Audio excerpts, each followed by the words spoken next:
From the city lights to the country blue, Woody and Lew got the sports for you. From Boston streets to Kentucky's fields, get ready, folks, for the thrill it yields. Woody and Lew, sports and you, talking games, we love it's true. Every play, every score, let's dive in, it's time for more. Lacing up the boots and calling plays, debates and laughs for all the days. From Fenway Park to Derby Run, sports talk magic just begun. Woody Lew, sports and you, sideline stories coming through. Every cheer, heartbeat soar, tune in now, we'll give you more. Celtic screams to Wildcats roar, touchdowns, goals, and so much more. Grab a seat, enjoy the ride, Woody Lew right by your side.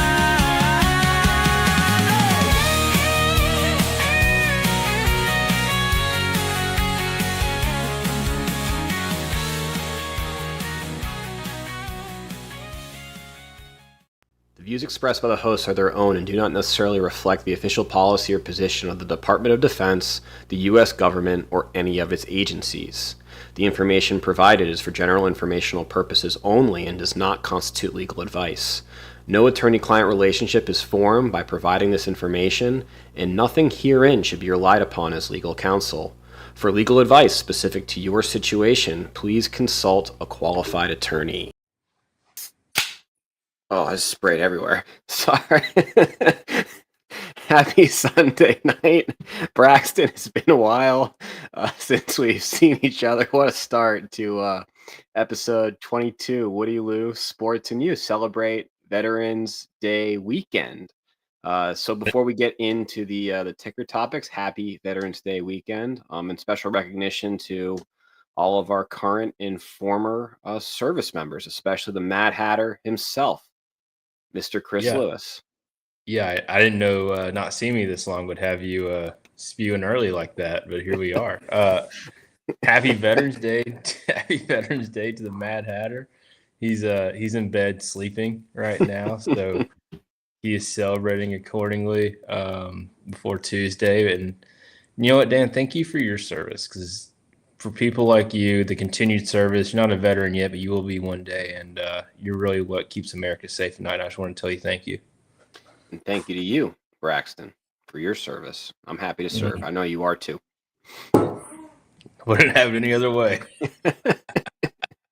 Well, what a hot start to episode 22. I'm a little rattled right now. I guess. Well, it's a good time to be, not a veteran's active duty service. I think we might get paid on the 15th, so that's exciting. We got some breaking news coming in that maybe the Senate and all of that noise has worked itself out.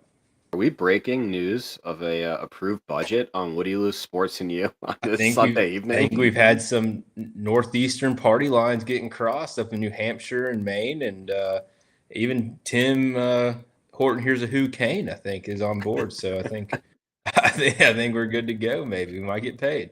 That's exciting. Yeah, I mean, record-breaking government shutdown. What a world to live in 2025.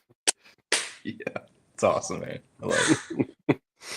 Well, Braxton, it's been a minute since we've gotten together over the podcast and YouTube streams, and you earlier this week sent me a text, have to record first topic, neighbor war.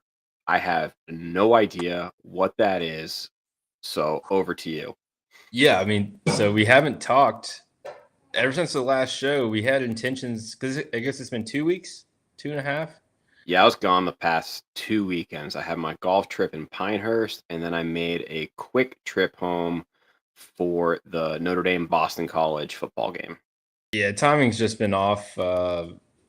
I've came off paternity leave, and this company that I am attempting to lead. You know, it's it when you have that going on as well as everything you have going on, and then it's hard. But we're trying to keep to a schedule, and honestly, we've gone longer than 2-week hiatuses, so it's really not that bad. But yeah, and we can talk more about what we've done in the meantime later. So, you know, my neighbors and I'm like they could probably hear me. Yeah, you share a wall. Yeah. Did you not think about this when you sent the ticker topic? No. No, I mean it has to be discussed. So it's gonna lower your voice a little muffle. Yeah, well, okay, so they decorate for the holidays, every holiday. And they transition from Halloween and they put up the very next day, November 1st, they put up their Thanksgiving decorations, which I've never seen Thanksgiving decorations. Typically, it's just a continuation of your fall decorations.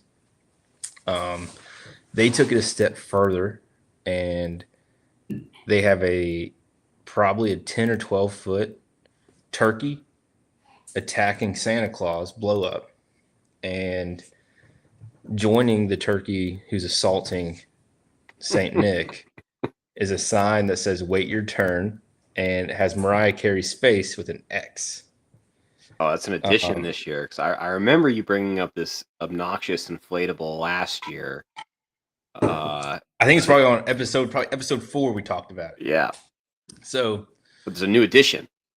You know, we had a lot going on this time. We still have a lot going on. I'm about to be in the field for 3 months. But anyway, Dan, so that comes up, and you know, I've been watching the Patriot today, and I've been telling Gigi about how cool it is that this group of just farmers and you know, worksmith said, we don't like this king telling us what to do. And then, you know, we have all kinds of examples of Americans just going against the fray. So I took it personally as a descendant of those people. Don't tell me when I can celebrate Jesus' birth. Like, don't tell me that. Because I grew up in a house where Christmas tree didn't go up until after Thanksgiving. So like, I'm on plane with what they're pushing. Mm-hmm. But don't outwardly tell me what I can do. Okay. So anyway, I declared war. I consulted Congress, as in my wife, and I got the green light. So we went. So yeah, I think producer Kaylee is both the executive, legislative, and judicial branch in the. He holds a lot of power. Not a lot of checks and balances. So I get the green light. We go to, you know, we had a 4-day this week, so we're off Monday and Tuesday, and Friday I get off work, and it's the first time I had a chance to breathe, and we went to Lowe's, and shoot, $250 later, had the lights, procured Friday night. Yesterday, Mom and Mad Hatter come down, and so I needed a ladder. Because I know on top of my garage, that gets hot. You went to Lowe's and you got the lights, but not the ladder. Well, Dad had a 6 foot. And okay. We put the 6 foot wasn't going to cut it. Went to Lowe's. They had a killer 50% off on an 8-foot ladder. Nice. 8 foot still wasn't really enough. So we ended up having to like back the bed of his truck up and put the ladder in the bed of the truck for me to get to the peak of my house. The best part is, it was 83 degrees yesterday. Like, it was hot. And so go back to Lowe's, spend another $100-something. We started on the garage side where it's the highest, and I'm in the back of this truck on an 8-foot ladder. My neighbor across the street has come over to see just what's happened. We got a party. And I had my JBL had a speaker playing. Yeah. Christmas hits. Yep. Well, Dan, I'm up there at the apex. Kaylee and my mom came out to see what's going on and all the danger that's going. Mariah Carey comes on the JBL. And just as Mariah Carey's just hitting her notes, out comes my neighbors. Kaylee and Mom immediately jet to go inside because they could not handle that situation. I handled it as anyone could. And I just kept working, and I didn't touch the speaker. Mariah kept singing, and they had friends over, so they were loading their car right next to where I'm doing this. So as they're like going through the chaos of trying to get 7 people in a vehicle, Mariah Carey's just blaring, and I'm in the bed of a truck. And then cue the rain, Dan. Rainstorm hits. Oh my goodness. Pouring rain, soaking wet. So anyway, do all the lights. Lights are up. It looks great.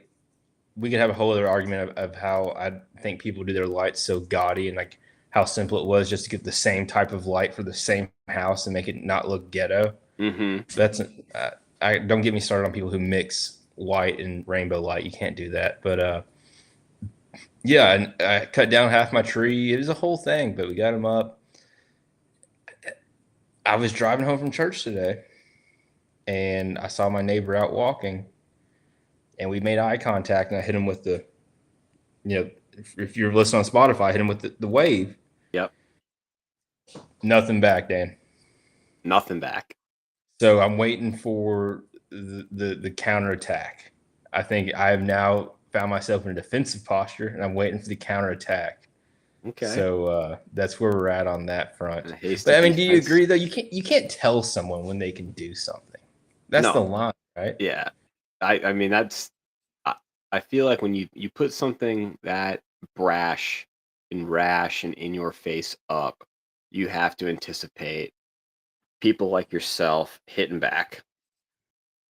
Just so happens we share a wall. That's the best part. That's so the fact that you're now worried about talking about it, realizing that you share probably a pretty thin wall in on base housing with just a Christmas hater. I mean, like, okay, so that's the thing, right? If my whole family, I bet Patsy's probably watching. She was always like, once Thanksgiving was done, like either that evening or the next day, she would do a Christmas tree and all that. Sure. So like, I'm not against that thought process, but I've never seen someone outwardly like command that I restrict myself to a calendar for when I can put up my Christmas lights. Yeah, I said this last year, and I'll repeat it. I've never like Thanksgiving inflatables. Like that's the next level. I haven't really seen like Thanksgiving decorations other than like, I don't know, continuation of your pumpkins, your gourds, your like potpourri, maybe like some like turkeys in the lawn. What I told Kaylee is, we went to Lowe's and I didn't see any Thanksgiving decorations at Lowe's. So that was a custom order then from your neighbor. But I saw a 20-foot abominable snowman. Yeah. So you tell me what America is doing. And I told Kaylee this. New York City and Disney both have Christmas lights up in the streets right now. So I'm on Disney's timeline. If Magic Kingdom's got lights, Daddy's got lights. I'm in fair territory, not foul at all. Yeah, I'd say you're fair. And Miss Patsy is in the chat, and she a special thank you to everyone for their service, all veterans and active duty. So thank you, Miss Patsy. It's great to hear from you in the chat. And Braxton, I think it's very appropriate you mentioned Disney and also you spending, by my count, it was close to $350 at Lowe's this weekend. Let's get right into probably one of the hottest topics that had both of us going back and forth in our text, House and Mouse, and what they're doing to television. Dude, this mouse has dental floss around my nuts, if I'm being honest. What an image. So, the thing about this guy is he's got all the leverage, and leverage is power. I've already spent more money than I have on all these Disney trips and the ones upcoming. And then, in recent years, the mouse has just procured the worldwide sports. Yes. To its fullest capability. So yeah, and you got to put context in it. It obviously affects us as active duty and any federal worker this like right now. already going through the stress of the government shutdown. Don't know if we're getting paid. Blah, blah. But you know what? Guess what? It's Friday. I might not be getting paid next week, but it's Friday and I got football coming. And to get hit with when YouTube TV and they came out with it, they couldn't reach an agreement. And it's just like, we can't agree on anything. We can't agree on a budget. We can't agree on getting sports to people on YouTube TV. I had to text you because I didn't know what to do, because it took you an hour to teach me how to, download my MX app, and then it took you another 3 hours to teach me how to use the rewards that I'm paying for. And I knew that I had a $25 digital credit. I knew that in theory that was working. Mm-hmm. But the thought process of changing because then so the decision point was, what do you do about sports? Because I wasn't prepared, and this is how stupid I am. I was like, I can't go Hulu TV because Disney owns that, and like that's giving them money. But I have to watch sports. But the thing with YouTube TV is I value the split screen, Mm-hmm. and they'll say, oh, you can do that ESPN app. It's not the same. The interface on YouTube TV has the best interface for TV watching. I agree. And I was like, well, I get $25 credit. I'll just add the ESPN Unlimited. That stressed me out. Those 30 minutes. I know you were in a and it was one of those 30 when minutes. You texted me, and I was like, Brax, I need an hour. I'm still at work. I'll walk you through this, and you couldn't even wait. It was 15 minutes. It was one of those things where, like, Kaylee wanted me to do anything but worry about that at that moment. But I was so locked into it that like I had to figure it out, and I was super stressed that I wouldn't get the $25 credit and all of that. We figured it out. So now, what were you crunched to I forget what time it was, but there wasn't a game kicking. Oh, there was no crunch. No, you were no crunch, but I was stressed out. And you wanted the safety blanket of knowing you had college football. I needed the answer right then. Okay. But it had good effects though, because as part of my upgrade plan, I had Hulu with the ads, and now I have Hulu no ads, so we're able to watch Special Forces without ads. That's pretty exciting. That's nice. But yeah, dude, I'd love to hear your opinion, but it's just another example of like Disney has all the leverage, and I don't know what you really do, because they own Hulu TV, which is like YouTube TV's biggest competitor.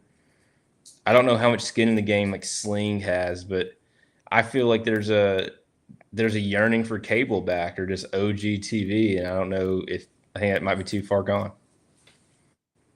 Yeah, so I'm not surprised, because this happens a lot. And I remember I had DirecTV at one point. It was like included the building I lived in Chicago, and they come to like impasses with various it was Viacom. So Viacom has like CBS, MTV, Spike back then, and Great.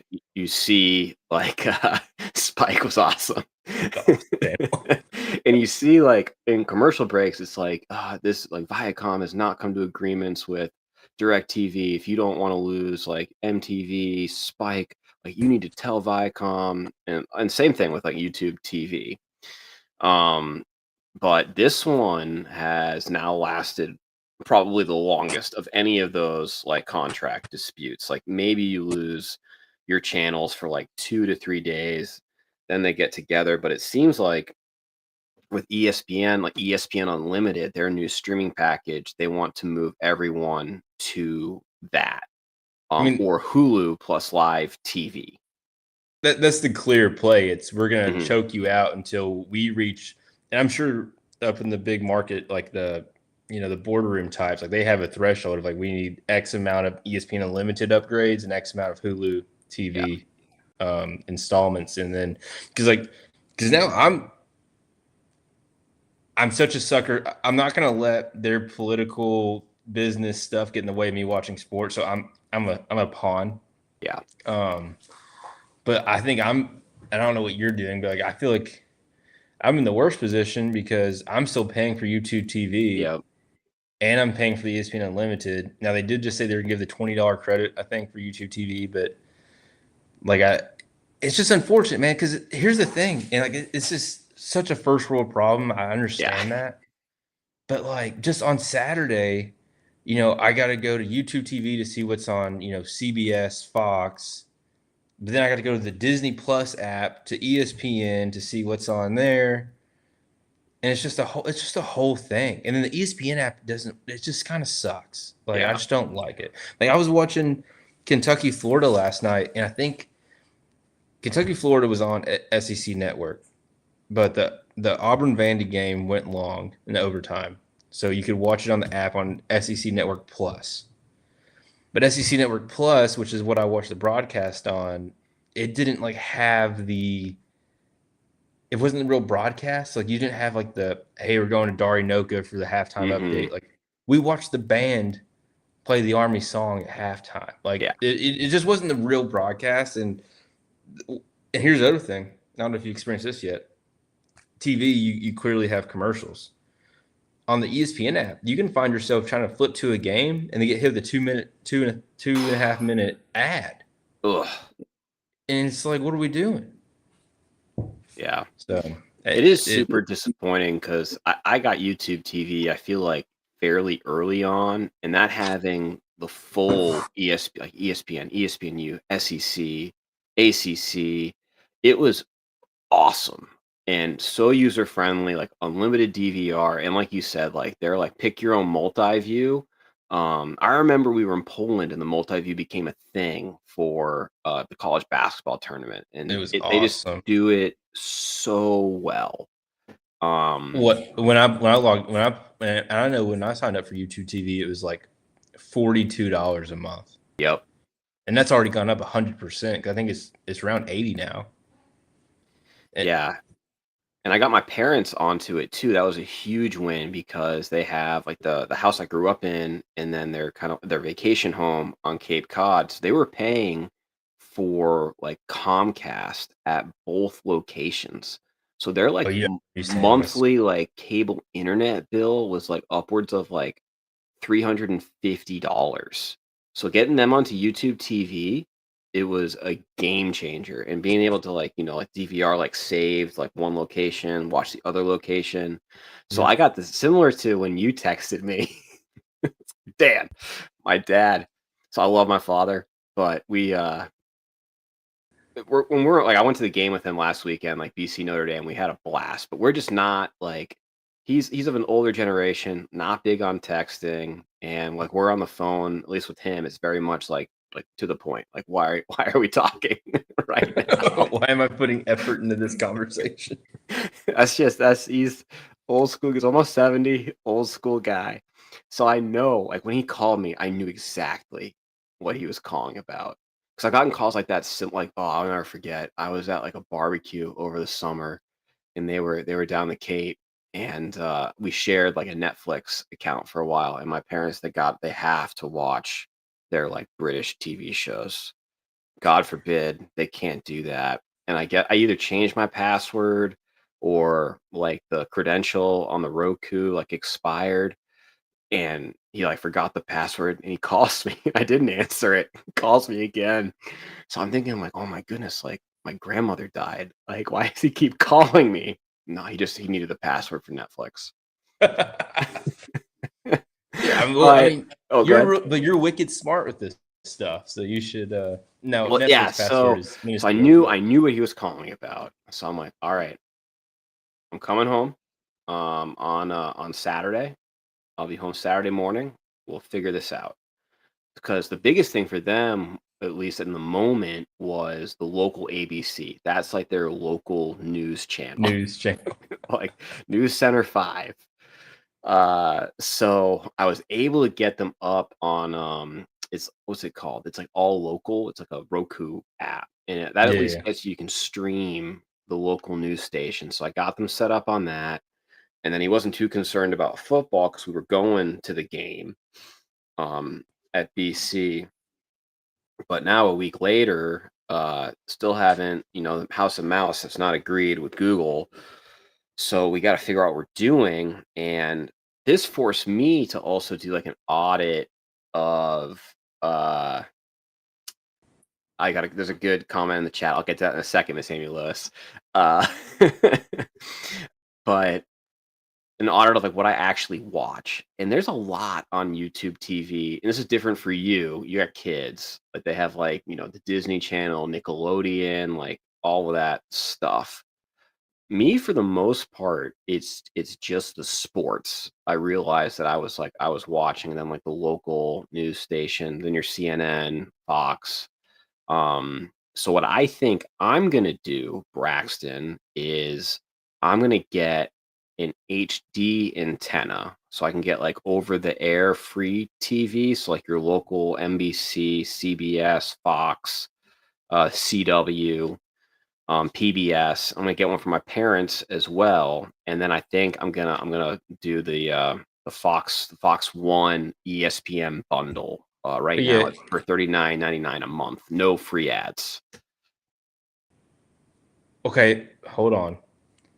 God, this stresses me out. So, yes, if you audited what I'm spending versus what I'm getting, I'm paying $80 to YouTube TV just for Fox, the Fox family. So, Fox for NFL, Fox Yep. News, whatever, and NBC.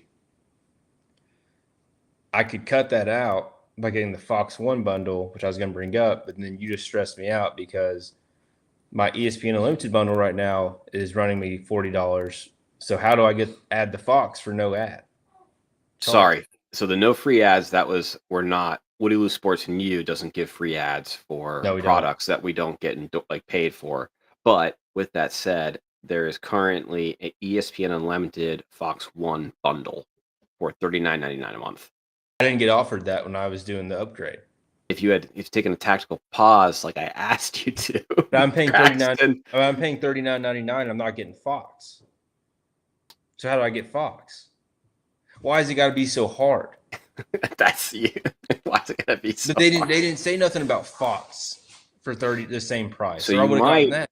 So if you go to the Fox One like online and you're paying for it through ESPN, there's like an option. If you press on it, it's like activate through ESPN. Do I still get my credit? I think so. Like your Amex credit, I'm never gonna get that credit, dude. you're still paying that off daily. You should see me when I try to like look at hotels on there.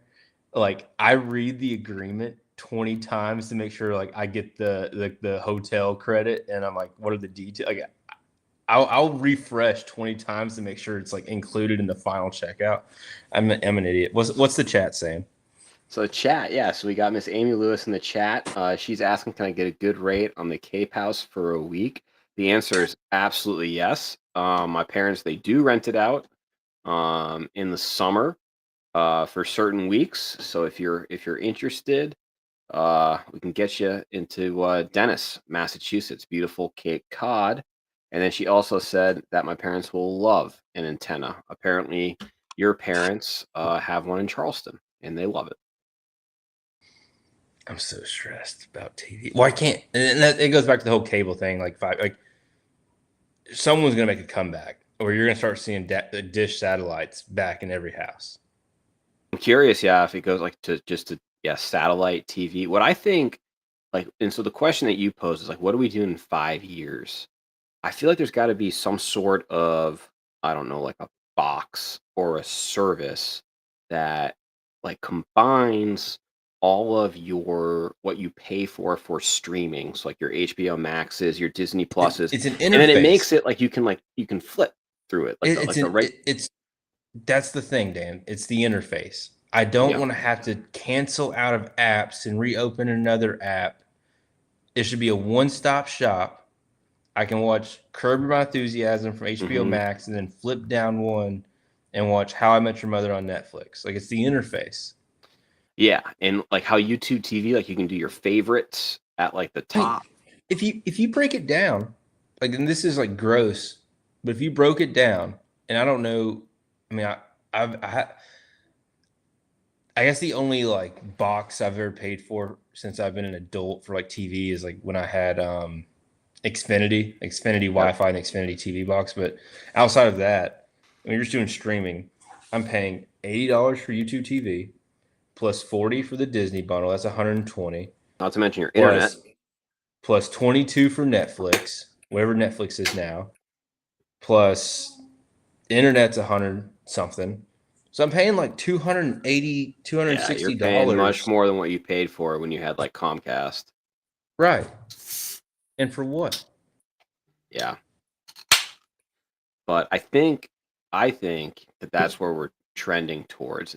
I have a Google, like a smart TV right now, and it has like if you scroll over on the top, like a live TV that has like your TV guide Yeah. of but it's like your I don't know what like your Roku channels, Pluto, like all put together.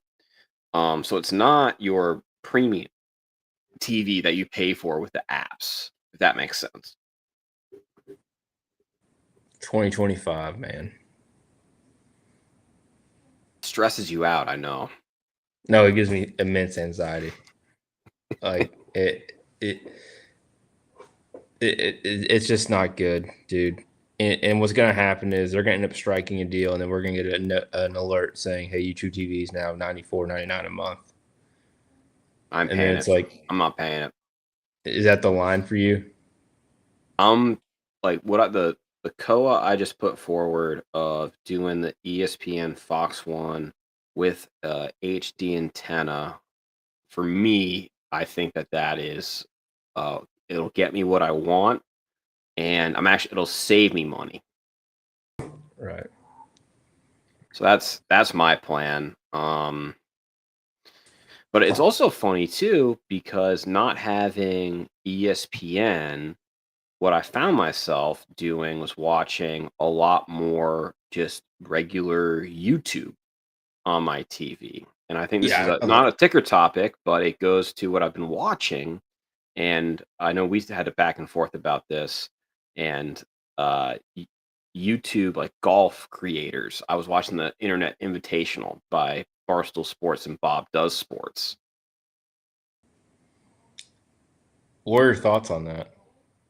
So I know that This would be a clear transition right here because I like to talk about that. Yeah, not a ticker topic. I forgot to put this on, but you had introduced me to the YouTube golf creators. You watched a lot of Bob Does Sports. We watched a lot of it in Poland, and I was always it kind of made me angry because like it's like these guys suck and they're making millions of dollars just goofing around playing golf with their buddies at some of the most beautiful golf courses in the world. And then on the flip side, you introduced me to some of the better like golf players who are like, yeah, they're good at golf, but it's like watching paint dry. Like I want to now hit a pitching wedge with a slight fade, 140 yards. But I thought that the Internet Invitational with Barstool and their kind of brand of comedy, it was a great melting together of some very, very good golf players that are, kind of goobers into a fun, funny content. I thought they cut the video. The videos are super long. I mean, it's like 3 hours an episode, and the 3 hour episode covers 18 holes. Which I mean, in theory, that's a golf round, right? So, I thought they cut it very well. It's the best thing they've done. What was so? It was at Big Cedar Lodge, which me and Kaylee went to when I was at Fort Leonard Wood, where they had the draft. Yep. Like we ate and went to that bar at Top of the Rock. That place is gorgeous. Yeah. And so I've been there. It's beautiful. The amount of money at play. So it was $1 million. So the final team of 3 was going to win $333,000 ahead. Mm-hmm. And that's plus awesome. Skins. It was like $1 million plus with like the skins. That's what I'm saying. So like on day 2, you're playing $4,000 a whole skin matches. The money was staggering, and then kind of I feel like I'm reverting back to your stance. I'm watching it, and you clearly have the guys who used to be on the PGA Tour who were like D1 golfers who are obviously good. But then you literally have guys out there. Uh-oh. Braxton is frozen. Oh, I'm frozen. no, you're back. You're back. Can you hear me? Yeah, you're good. We don't have to go to So- screen. That's good. You have people out there who are like you and me who they could drive one, they could slice one into the buffalo out there, but then on their second shot hit a solid 7-iron. Yeah. And but those people are playing for $1 million, and you and me are just playing not to hate our lives after it. Right. And that one kid missed his tee time. Yes, you did want to discuss this. That was, How do you I miss didn't know a if it was tee a time? bit or, I mean, it was great entertainment because it was like Dave Portnoy he was so funny. He was just like, and there couldn't be a better like commissioner of like a tournament for something like that to happen. Someone who knows nothing about golf and just Right. loves angst. Controversy. And then it was just he was paired with PFT, just like a regular guy, podcaster, hack. And We're better than PFT at golf. Yep. Like actually. And then PFT had to play by himself against single digit handicaps, probably. I forget who he was against. Well, it just shows you, and again, like thankful for where we're at in life, but you're already super rich and famous from posting YouTube videos of you playing golf. And now you're in this $1 million tournament with all these awesome people. Like you're staying in this beautiful cabin at top of the rock. And how do you miss a 9:30 tee time? I wouldn't have been able to sleep. I would have been cleaning my clubs at 3 a.m. I would have been on the range before the people got there to give me golf balls. And it wasn't even like that's when it started. Like his tee time was like even later. And he's like a 33-year-old man. I don't like, how does that happen? Dude, just sterile to the success, and that's just like a level. And he ended up posting a video after. His name's Luke Kwan. He posted a YouTube video saying like, I'm sorry, I'm genuinely sorry, blah blah blah, but like I need you guys to know that like, I don't really care about this whole YouTube golf thing. That's what pays the bills, buddy. Like he's like, I know he played like in an Asian tour event, and like he's been on like probably what's the Corn Ferry? I forget the name of that tour. It used to be called the Hooters Tour. But he's on tour, but like he's not making any money doing that. No. He's probably losing money traveling to events. No, but it was a great event. I haven't been able to watch. I just don't have enough time to watch all of that. I thought the videos were edited, and I don't think it's going to have any impact to the PGA Tour. But as you see, the Live Tour now, they're going to 72 holes in an attempt to. I think what the world ranking was kind of like their reasoning for that, but everything's reverting back. But I do think if they continue to put out quality videos, especially with huge purses like that, it's not going to affect the PGA Tour, but it's going to, I would like to assume, motivate the PGA Tour to like look through the lens of what are we doing wrong that we could improve to get some of those viewers who are exclusive to YouTube to come over and make our tour better. And I think Liv got it wrong with like, it's not about playing music and the shorts and all that. It's just there's something else that needs to be done. And I don't know what it is, so it's not a good like recommendation. But like, there's something about pace of play and like just kind of like I don't know how to explain it, but yeah. Hopefully the PGA Tour kind of follows suit. And at least for me, like this was the first time I'd really consumed like YouTube golf content. I've tried watching, I think it was on the Golf Channel. They did like the Creator Classic before some big like PGA tournament. Yeah, and it was like it was good golfers, but it was just like it was like standard golf. And I was like, I'd rather watch the pros. Whereas what Barstool and Bob Does Sports did, the format was great. I thoroughly enjoyed the format. Yeah. It's the access. Because remember when they had the match with like Tom Brady and Tiger and Phil, like it was the access of hearing them like talk smack to each other. Mm-hmm.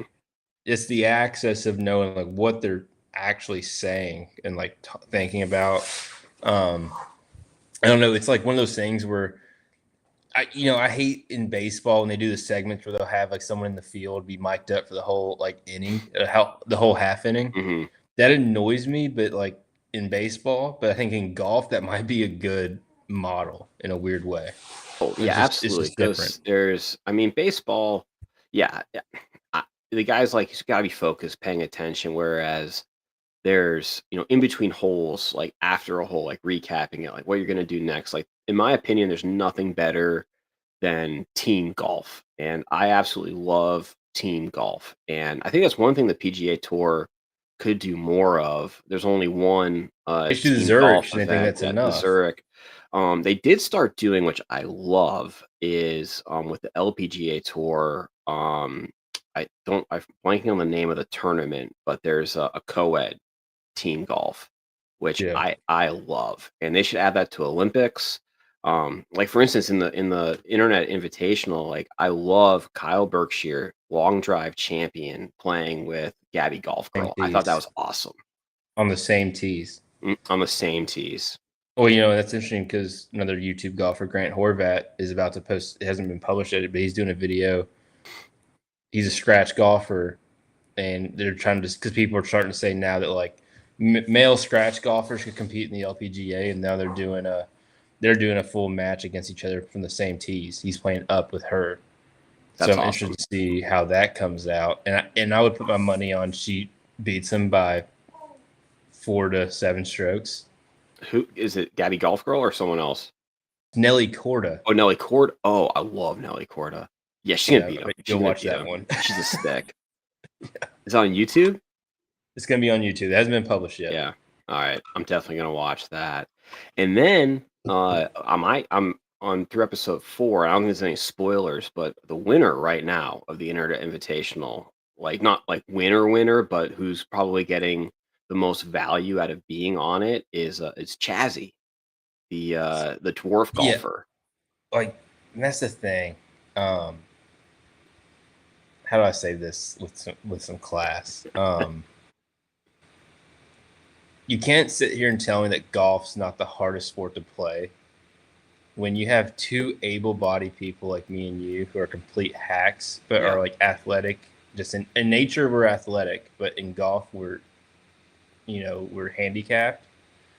And then on this Internet Invitational, you have a guy who is literally 3 feet tall, and you have a guy who's missing a whole arm with a prosthetic, and they would just destroy us. Yes. We're not within 15 strokes of these guys. More than that. That. Like they would absolutely smoke us. Yes.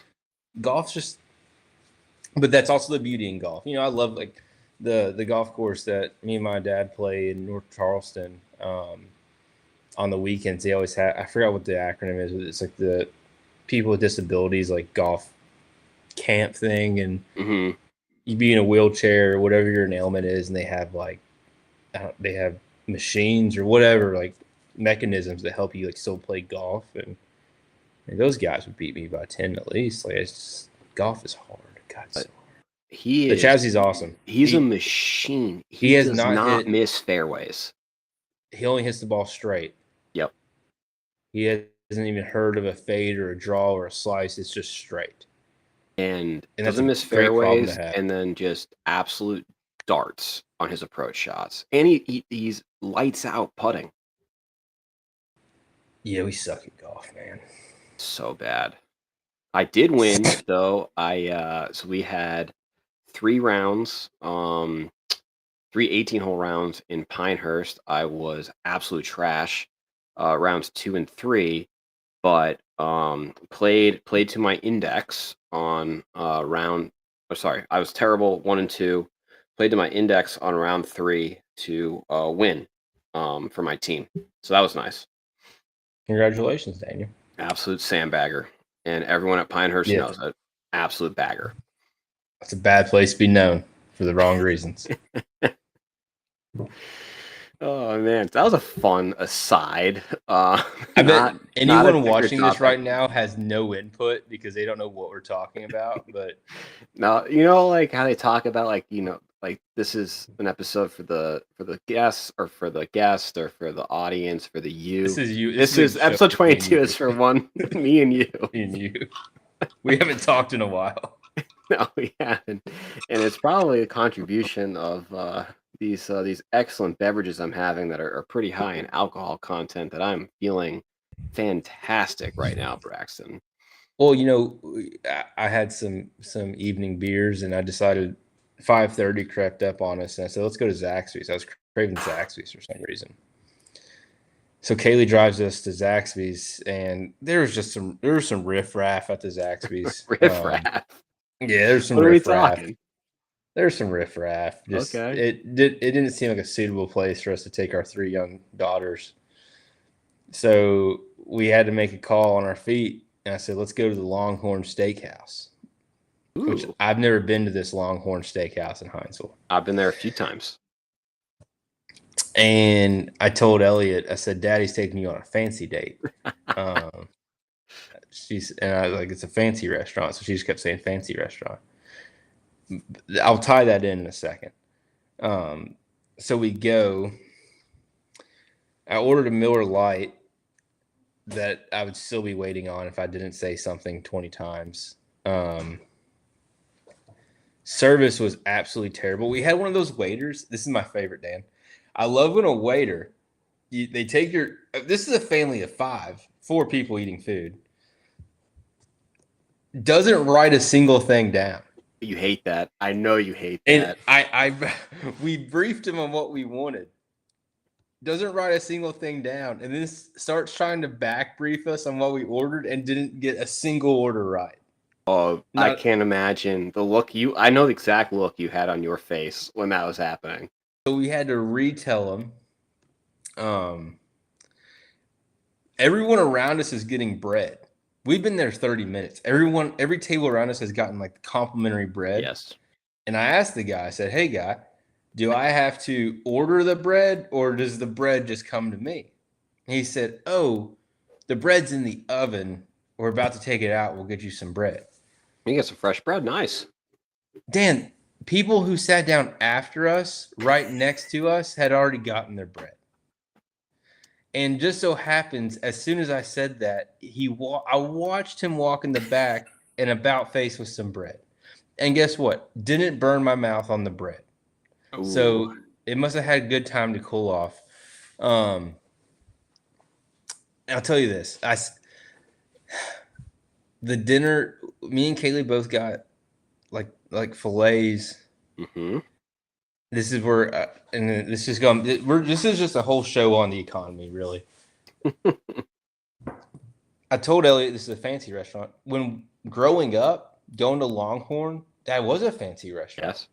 And this is the dying of the middle class, Dan. I don't know what political aisle this falls on, but I think the middle class is dead. I'm apprehensive where you're going with this, Braxton. Longhorn for the middle, like that should be a nice place to go. Like we're not going to Ruth's Chris, we're not going necessarily to Chili's, we're not going to McDonald's, we're not going to Zaxby's, we're going to Longhorn. I would say Longhorn is probably the premier restaurant in Hinesville. It is by a long shot, but as far as chain restaurants go, like the Longhorn should be hey, we're not going to Jeff Ruby's, but we're going to get a solid meal. Yeah. Right. I'll never get that $100 back. And what's upsetting is like outside of you going to a premier, like legitimate, like super nice restaurant, or going to Chick-fil-A, the gap between Chick-fil-A and premier restaurant, everything in between, like you just aren't getting what you're paying for. And the prices don't reflect the service you're getting. So you're still paying a lot. Like $100 is $100. And they spend $100 and I can't get the guy to write down my freaking order and he can't remember it. And I got to wait 30 minutes for my bread and I still ain't got that Miller Lite. It's just sad. It's sad. Did you give a 20% tip? I'll tell you what I tipped. It was not 20. It wasn't 18. It was on the suggested on the receipt. Yep. That's the first time I told Kaylee this when I walked out. So that's the first time I think in my adult life I've ever tipped below 20%. Definitely the first time I've ever tipped below the recommended numbers. Because you know they give you the 3 recommendations below it. That's all we have left as the consumer. 20% is standard. I remember growing up, it was 15, and I don't know when 20% became the standard, but I feel like when there's subpar service, which I've also gotten, not recently, but in the recent past, and I have no qualms going below 20% when it's not meeting standards. Here's the thing. And I think I got a good sniffer for this, right? Because this is the time of year where usually you want to tip pretty generously because you know the holidays are coming. Yep. Right. I have a sniffer for someone's having a bad day or someone's trying really hard but just not quite hitting like my expectations. Mm-hmm. Tonight was a lack of effort, and the lack of effort. I told my company this, like, I'm cool working with a group of idiots who give 100% effort. You know what I'm saying? Sure. We can all be the stupidest people at our jobs but give 100% effort. I can fight with that. Yeah. Like, but it's just like, dude, don't try to flex and not write down what we're ordering and then immediately brief it back to me and not get any of it right. That's brutal. I know the exact look you gave that waiter. And what I'm saying about the middle class being dead, this is what upsets me, Dan. Okay. Heinzville is the nicest restaurant where we live, in Heinzville. Mm-hmm. Right? So if you're someone who works your butt off every 2 weeks for a paycheck and you want to take your family somewhere nice, that's like you like spending money that maybe you don't want to spend on food, but you want to take your family somewhere nice. In my opinion, you should be able to rely on that Longhorn to provide you that service. But they're not, and that's what upsets me. And I might run for mayor. I don't know. Like it really ticks me off. I shouldn't have had a doubt about my Longhorn experience being fine. Like me leaving okay. They have a QR for ice comment. Should have left one. The Yelp review I could give, man. Those things move the needle. Sometimes the Yelp, the Google review. I know it's a pretty Karen move. But you see what I'm saying though? It's like literally it's Chick-fil-A and then Michelin star. That's the nothing in between. I think you're right. Unless you find like a good local like Hardee's or Dairy Queen or something. That's about it. I think you're right. No, it's disappointing for sure. We're getting some chatter in the chat. Miss Amy Lewis, she has a fair or foul that apparently you are aware of, Braxton. Yeah, I was gonna bring it up. I didn't forget. Didn't forget. Now's a good time as ever. Well, I can't read the chat, so we'll see if I was right if she put it in there. Fair or foul. She didn't put it in there. She just referenced fair or foul. Braxton knows. Okay, another non-smooth transition. Fair or foul, Dan? Betting against your favorite team. Well, I did it today, so I'm gonna go with fair. I'll say this, Mom, because I know what she's talking about. So when Kentucky played Tennessee, was it Tennessee or is it Texas? Tennessee. And Kentucky, well, both lines were crazy. No, as I was, hold on. When Kentucky played Tennessee, so that was not last week, the week before. The spread was like Tennessee 7.5, which was perceived free money. So a lot of Kentucky fans, aka KSR radio host, betted Tennessee money line or Tennessee spread rather. And then last week, the Kentucky spread against Auburn was like 10.5. Auburn. Now I made I made some money last week on that. I bet Kentucky money line against Auburn. Mm-hmm. And that hit because I was in Florida. But Mom, I think if we can take a step back about who we're talking about who did it on KSR, not naming names.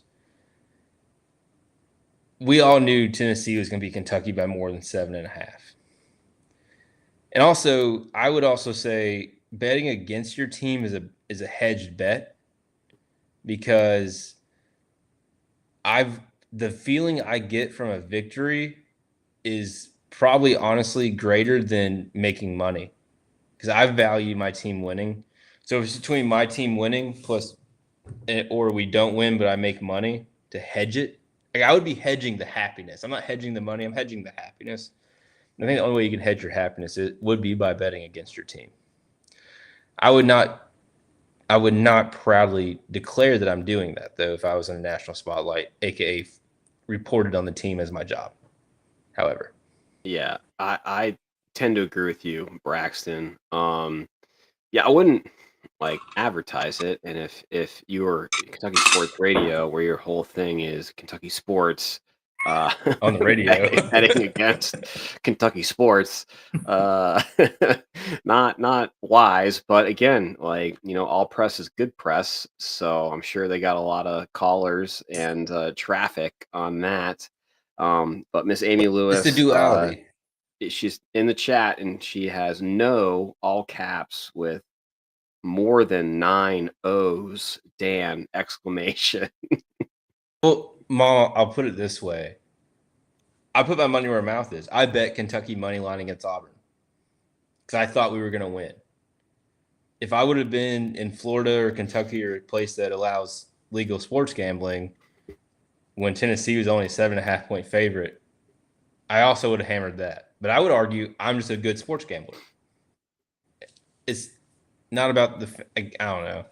But I typically stay away from – I don't bet it. Like, I usually don't bet Kentucky games. The only reason I bet that Auburn game is because I genuinely – like, gun to my head was like, we're going to win this game for some reason. I really felt it. But one thing I'll bet – well, I'm weird, though. I'll bet Kentucky football. I won't touch Kentucky basketball. Yeah. Wouldn't touch it. You could say that we're playing – Kentucky could be playing an NAIA school, and the spread is Kentucky minus 2 points. I'm still not touching it. Scared to death. Couldn't do it. And we'll get more into college basketball later on, but this is actually a decent segue into the next ticker topic. So hand up, I bet against the Patriots today. And the context of that was that I'm in a betting league with my college buddies where we pick one college, one pro game against the spread every week. And the scoring, it's a crazy Excel formula, but it's just you pick one college, one pro against the spread. And I have 2 betting partners in that. And we landed for our NFL game on the Buccaneers. It was minus 2.5 close at home against the Pats. And for me, like I've watched every Patriots game. I follow the Patriots closely on podcasts, newspaper, and I thought this was one of the games that they were probably going to lose. They're down Ramondre Stevenson, Booty, and they were traveling to Tampa Bay. Tampa is premier team in the NFC, and they Pats went in there and they shocked me and they handled business. 2 things. 2 things. Were you guys not on like a 6-game win streak? Patriots? Yeah. Yeah. Okay. So I thought they're going to have a regression game. 2 things. Who's your head coach? Mike Vrabel.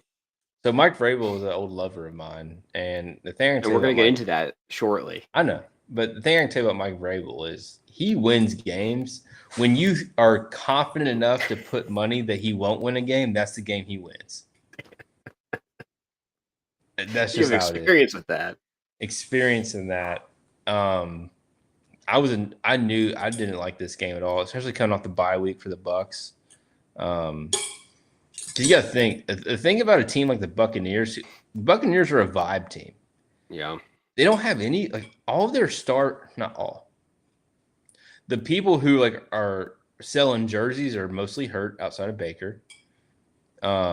teams riddled with injuries, and they're a vibe team. Like they're a string. They run off vibes. Coming off a bye week, your vibe tank's usually pretty low. The score made it look like it was closer than it was. It wasn't a ball game. Yeah, they had a late touchdown that made it look like it was close. It wasn't close. The Patriots were a 14-point better team. The Vrabel Magic. I had some buddies from school went to the game. Marcus Jones, corner for your Patriots. He went to high school with me. He's a year younger than me. Really? Yeah, he's enterprise class of 16. Dang. So yeah, I mean, Buccaneers are still the best team in the NFC. I stand by that. I don't have Sunday Night Football on right now, but yeah, they lost. I listened to the last 6 minutes of it. I admittedly didn't listen to the whole game this week. I took another week. I'm on bye week for fantasy, and I needed a hard reset because my bye week in fantasy couldn't have came at a better time because you're about to be 9-0, Dan. You don't got to check it. I'm checking it right now. So I kind of took my bye week from fantasy as a chance for me just to buy myself from NFL Sunday. You're like me 9-0, and you know what's crazy? In control. What's crazy about that, Dan, is I don't know if you've seen the playoff predictions, but playoff predictors have you and me playing in the first round, which I can't wait for that week. We still haven't played each other in the regular season, and knowing you're going to get me when the Patriots are on bye and all my best players aren't playing. I can tell you right now, if you told me who am I scared of playing in our fantasy league, it's not you. So I guess Curtis Lucas is who I'm scared to death to play. He has the best team in the league. His team's good. Anyway, I still haven't played him yet. I play him next week coming off a bye, so that's why I had to take because his team's average. When you're in a 13-man league and you have a guy who's averaging 140 a game, that's scary. Yeah. He's scary. And then Mason McGregor's team, who as a commissioner. I just beat him today. You didn't beat Mason McGregor. No, I beat McFadden, you're right. Yeah. I beat Mason earlier this season. Yeah, Mason got CeeDee Lamb now. I don't know why the commissioner approved that trade. It's a stupid approval by the commish. But he now has CeeDee Lamb. And if you look at his roster, every player except for his defensive kicker is projected 20 points a game. It's pretty good. But anyway, I took a week Braxton, off. Good segue, because we talked about your new girlfriend losing to the New England Patriots, but back to your ex, and she's a real bitch. The latest news that I read of the trade deadline. So the Patriots looking to make a move and acquire support at the deadline, and looking at the Tennessee Titans, some targets were Arden Key, Tony Pollard, and or Calvin Ridley.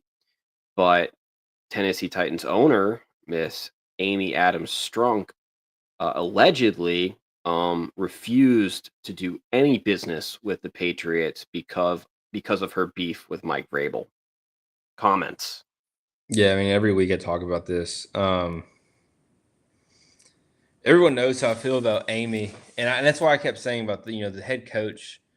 They couldn't lure me back into their grasp with a head coach hire unless it was Gruden. But I know that wouldn't happen because Gruden's not going to coach for an owner like Amy.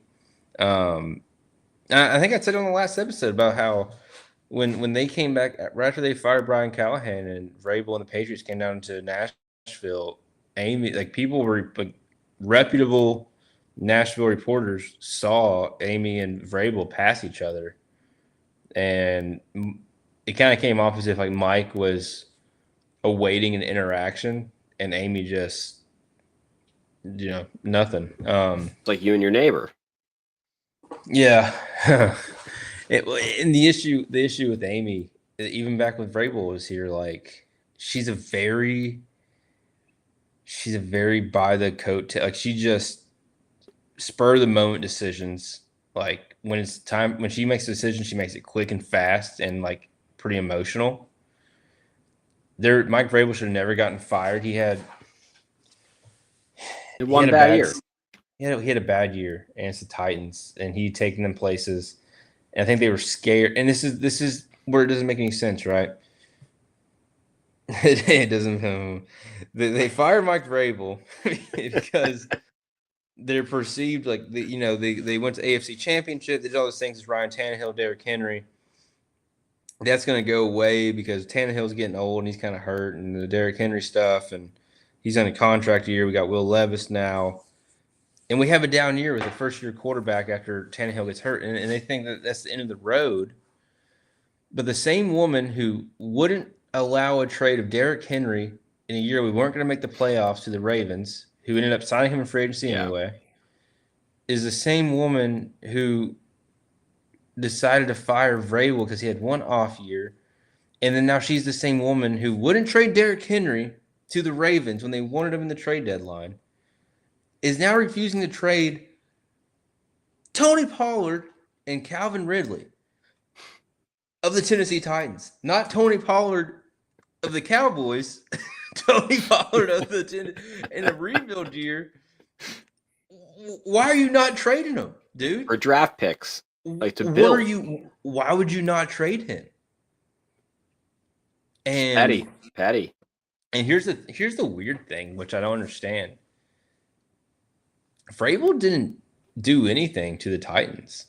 Like there's no bad blood. He never said a wrong thing publicly. So Amy's the problem. She has to sell the team. Now, if she sells the team, we could talk about maybe me like hitting a "you up" text to my ex, but until she sells the team, like I'm not willingly putting myself in that mother-in-law situation with the Tennessee Titans. Like I just refuse. I'm not doing it. Yeah, I saw that. It's poor form, man. It's just like that's poor. It's like it's poor stewardship.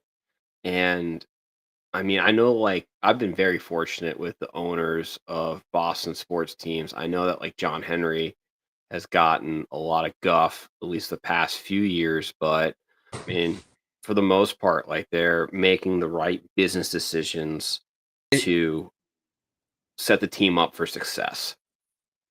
The NFL is a business. These players are pieces on a chessboard. Yeah. When you're an owner and GM, these are pieces on a chessboard that generate revenue. You generate the revenue by victories, exposure. It all trickles downhill, right? What does, in the scheme of things, you take the people out of it, right? Yeah. What does the Tennessee Titans trading players to the New England Patriots, how does that impact the Titans? It's not like they're offloading their star receiver or star running back to the Jaguars in a contention year. Mm-hmm. What do we care about the Patriots right now? And that's what just tells me she's a bad business. No, obviously she's a good businesswoman, being able to, own and afford an NFL franchise, but she's a bad businesswoman by making it personal. The Titans are in a weird place right now where, and I think this is something we could talk about the wider scope of NFL. And the Titans are in this rut, and it's happened in a lot of places where you fire a head coach, you get a new head coach when you get the number 1 overall draft pick. Well, so I guess Callahan had a year, and they got the number 1 draft pick. But the Titans have found themselves in this cycle where they're going to fire coach, get new head coach, have a top 5 pick, give him a year, get number 1 pick, give him a year, fire.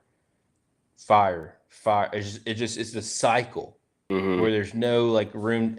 I don't think Callahan was the guy, and it's kind of counterintuitive to the point I'm making, but they have to commit to a full rebuild, and they have to commit to generating draft capital for a new coach. Mm-hmm. But the issue is when the Titans generate draft capital, and I'm not as looped in on Amy and Mike Bergonzi, the GM's relationship, but when you're generating draft capital, I think a lot of the successful NFL teams do this the right way. The bad ones who never have success, Cowboys, do it the wrong way. You get the draft capital for your coach. In my opinion, once you gain that draft capital, it's then on the head coach to how he spends it. Yep. And that's what ultimately gives you leverage for making that decision to fire him or not. How can I fire a head coach when I have my hands on who the players that I'm giving him through free agency or draft? And that's the cycle the Titans are in. They're going to get this new stadium, Daniel. They're going to have this new stadium. It looks awesome. They're going to have this new stadium with like 3 years of top 5 picks and nothing to show for it.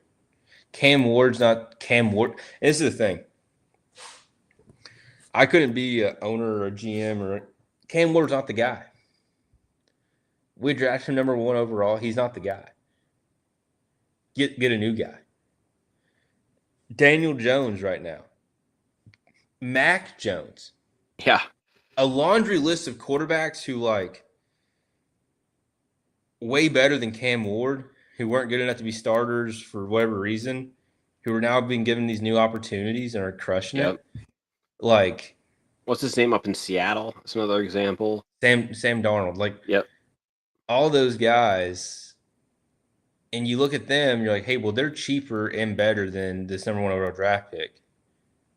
So just take the loss and just get out. I could go on for days, dude. It kills me. I know that was intentional with that ticker topic was to get you going. So stupid. So stupid. I got you hook, line, and sinker. Let's move on to our bread and butter, college football and the playoff. Now, the rankings are going to be shaken up by what happened yesterday. But Braxton, tell us about the college football playoff. So if you look at the bracket that was published prior to the games yesterday, I think it's awesome how hard of a road they gave Ohio State.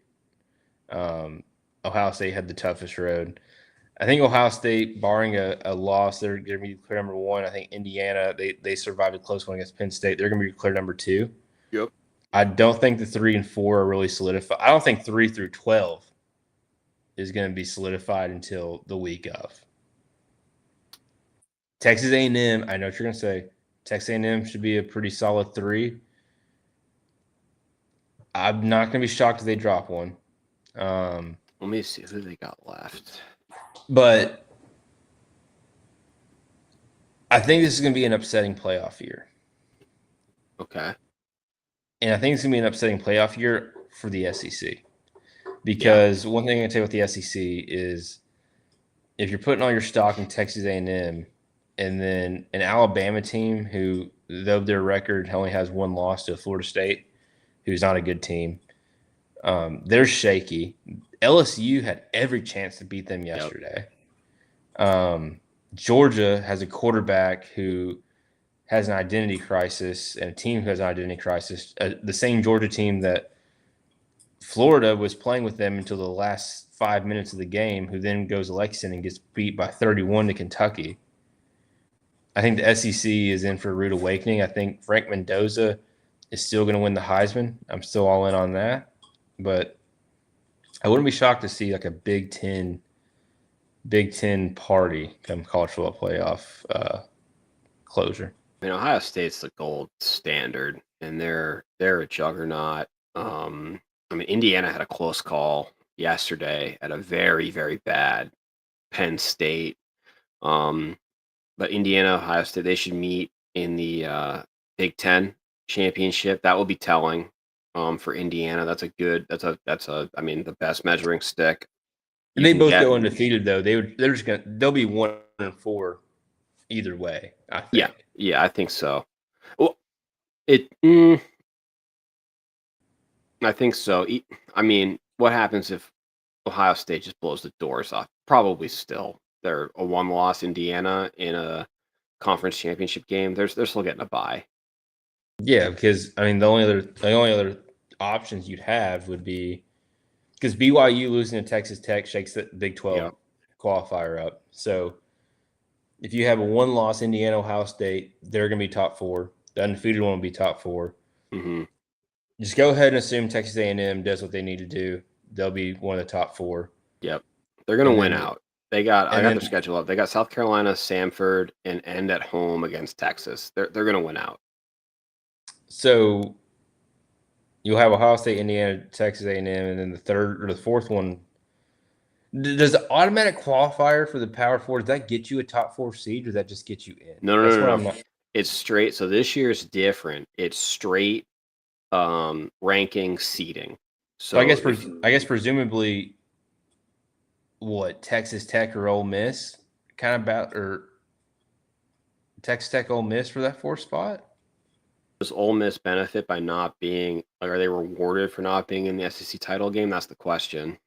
Who else would be in the SEC title game? It's not Ole Miss. How many losses do they have? Ole Miss has what are? Let me pull up the Alabama and Georgia both have SEC 1 loss. rankings. So right now it's Alabama and A&M are both 6-0 in conference. Ole Miss 5-1. So presumably, So I guess Alabama. yeah, it's gonna be A&M and Alabama. They don't do 2 Big Ten, 2 SEC for top 4 though. There's no way they let that happen. I think they might. I mean, the next, BYU was presumably Texas Tech is going to jump a few BYU. spots, beating BYU, who was at 7. Beat them by a lot.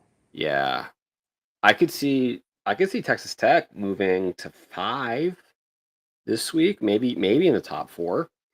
Just look at it, dude. Like Oregon was the 8 or 9 seed. They won by 2 against Iowa. Yeah, they're 9. It's just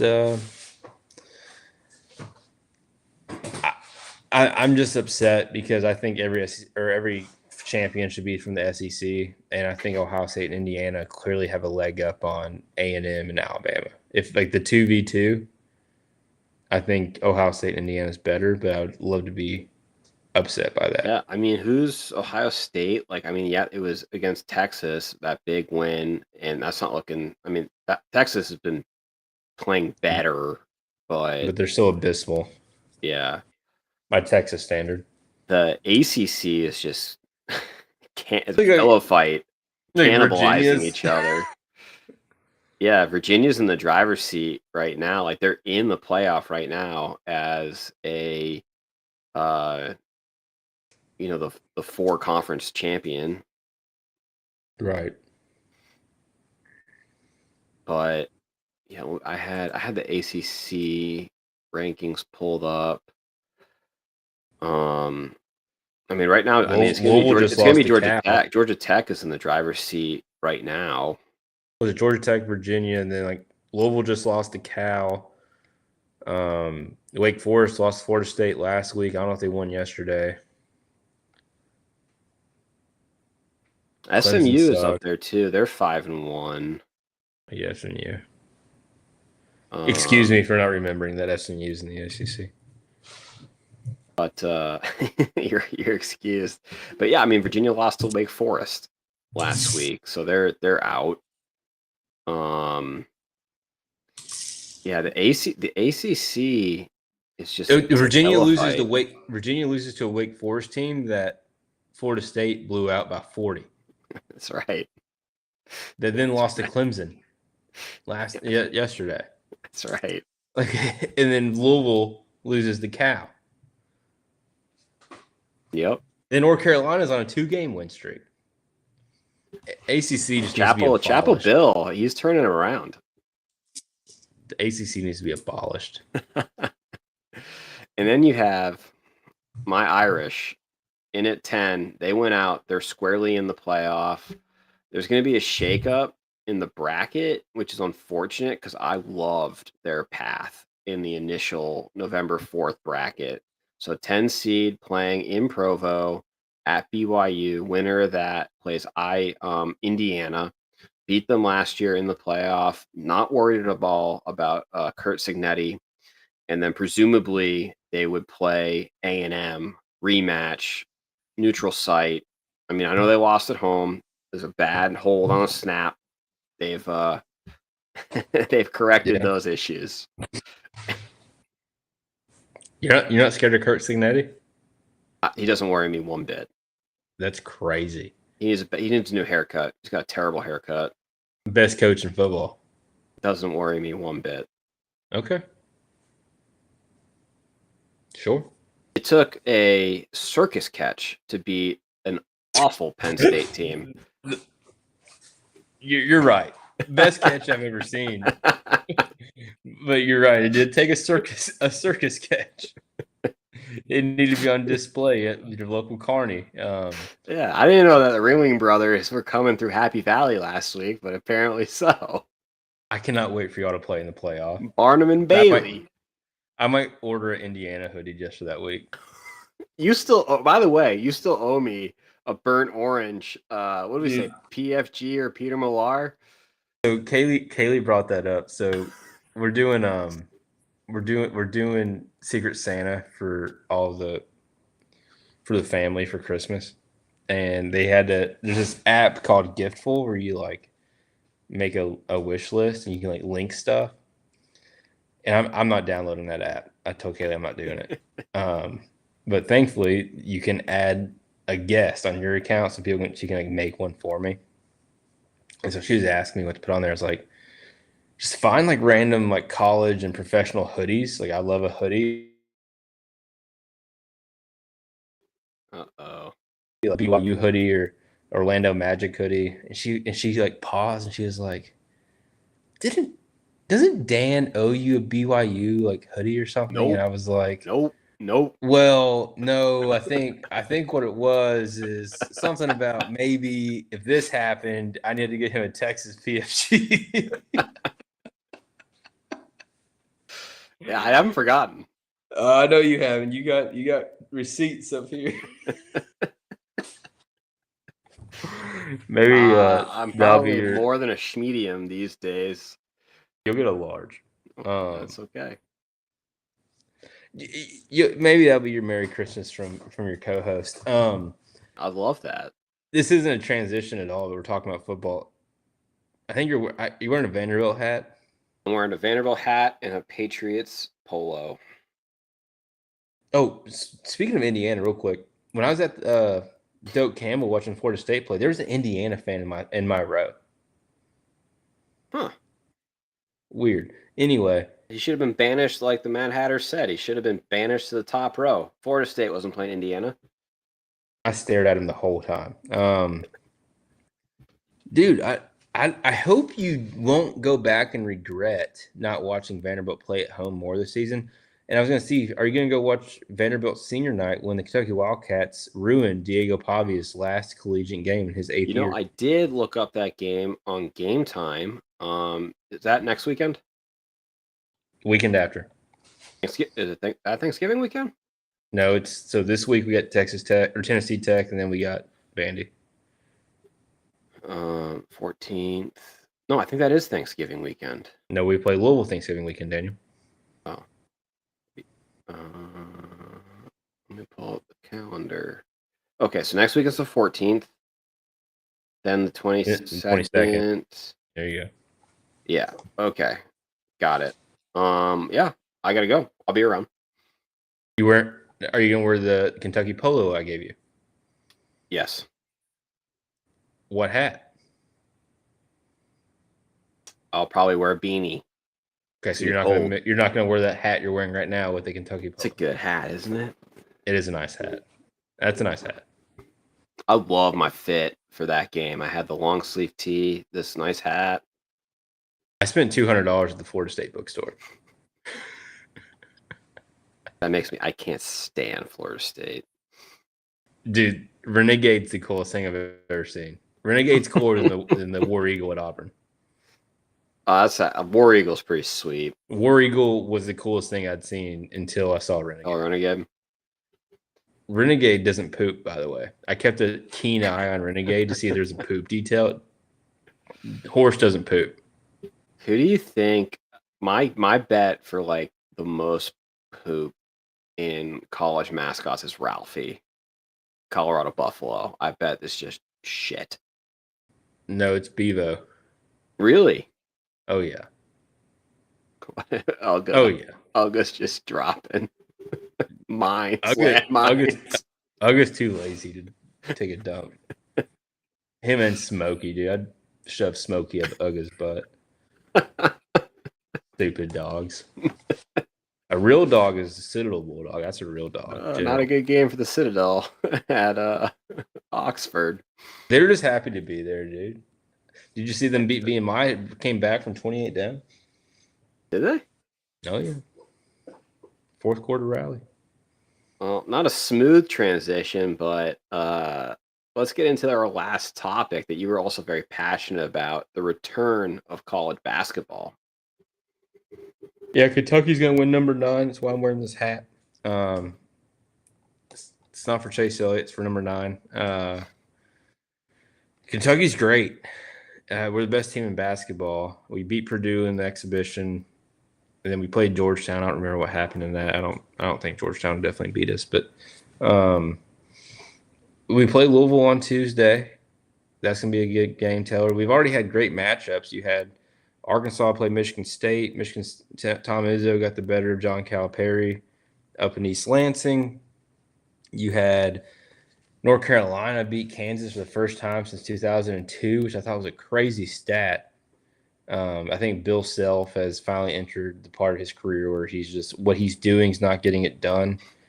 And I wouldn't be surprised if you saw Bill Self have a John Calipari-esque exit where he either has a decision to hang it up or he finds himself at another, major program, but not at Kansas because he put a lot of his chips on the table for Hunter Dickinson. Both of those years didn't pan out. And the North Carolina game wasn't a great start. It's a long season. You cannot put too much stock in these games. So that's like my shameless plug. If we lose to Louisville on Tuesday, it doesn't really matter because it doesn't matter right now. No. Games don't start, in my opinion, mattering until, January 15th. Yeah. Like you have like a month and a half of freedom just to find out what's going on. I do enjoy the holiday tournaments like Maui, but I do agree with you. That doesn't really matter until you get into the heart of conference play. Yeah, heart of conference play is where the cream starts to rise to the top, and how it's going in March. But and I hope they take that into consideration for like March, like these coaches and they're playing. Like, give me all the big teams playing each other. Like there's no. And it's happening. Kentucky has a loaded non-conference. We're playing everybody. We're playing North Carolina. We're playing, Gonzaga, Michigan State, St. John's. Just lost Alabama yesterday. So non-conference for Kentucky at least is loaded. And you obviously already had Kansas and North Carolina. Just play them. Like, I don't know if they need the committee to make an official statement. Like the committee just needs to agree. Like we're not going to be mad if you lose week 1 against like another blue blood program. Just play them because they need traction. But it's just unfortunate because it's hard for, casual people to transfer from football to basketball until, football season's over. But no, it's great to be back. It is weird, watching college basketball games when it's 85 degrees outside. But it's awesome. I love it. I love Kentucky basketball. I'm excited for March Madness, even though I won't get to watch it. So now I'm frozen on the screen. Can you hear me, Braxton? I can hear you loud and clear, but you are in fact frozen. That's really funny. It looks like my camera went out. That's okay. We made it through most of the episode. We're an hour and a half in, so it's pretty. We didn't have to go to the technical difficulty screen, but this is just a very funny frozen picture of me. This is fitting into episode 22. So, but just as a final question, is the SEC being disrespected in the rankings? Right now, by my count, we have 1, 2, 3, 4, 5, only 6 SEC teams in the top 25 AP poll. Basketball, men's. I think that's generous. I think that's generous. Even after how many teams did they get in the tournament last year? That was last year, Dan. We're talking about this year, though. I know. No, I think there's four. I think there's four good basketball teams in the SEC, and that's Florida, Kentucky, Alabama, Arkansas. Yeah, and those are I the think four that are in the top 15. you can throw Auburn out. Stephen Pearl barely beat Bethune-Cookman. Stephen Pearl's not going to work at Auburn. And then the other one that people are going to talk about is Tennessee. This Tennessee team's not as good as last year, and Rick Barnes just signed that lifetime contract. I'm not scared of Tennessee and Rick Barnes. I wasn't when Cal was the coach. I'm not with Pope as the coach. I'm not scared. Tennessee beat us in the tournament last year. The first time they beat us all year last year in the tournament. And I don't think Tennessee's a good ball team. So I don't know who else they have in there, if it's Missouri or Texas A&M. But no, I think there's four legitimate top 25 teams, and that's Florida, Kentucky, Alabama, and Arkansas. Yeah, those are the top 15. Do you want to do our preseason picks? Yeah, I can do that. It's easy. Who's it going to be? It's going to be Kentucky. It's going to be Kentucky, and the Naismith College Basketball Player of the Year is going to be Otega Owe. Okay. What about you, Daniel? This is going to be an unpopular pick from all our friends in Lexington. I'm going to go with the Johnnies. I think Rick Pitino is going to lead St. John's to the championship. I think we're going to beat Rick Pitino by about 15 in Atlanta this year. Actually, I'm really scared about that game. I'm scared Pope's going to be like too caught up in the moment of coaching against his former coach. I don't hate that, dude. The thing about Rick, you're an idiot if you bet against Rick Pitino. Like, he's more likely to prove you wrong than right, if that makes sense, I guess, from a negative standpoint. Yeah. He can coach. They lost yesterday to Alabama. Like we said, it doesn't really matter. I don't know how his team walks to practice. Like I feel like he just smokes the dog crap out of them every day.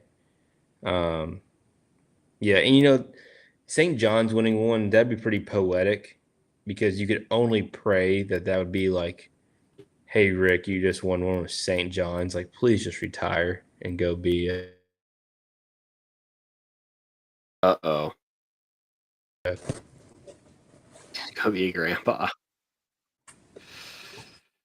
All right, Braxton. Well, you cut out for a little bit there, but we got a good hour 30 episode. This has broken a record. Episode 22. This is definitely one for the hosts, Woody and Lew.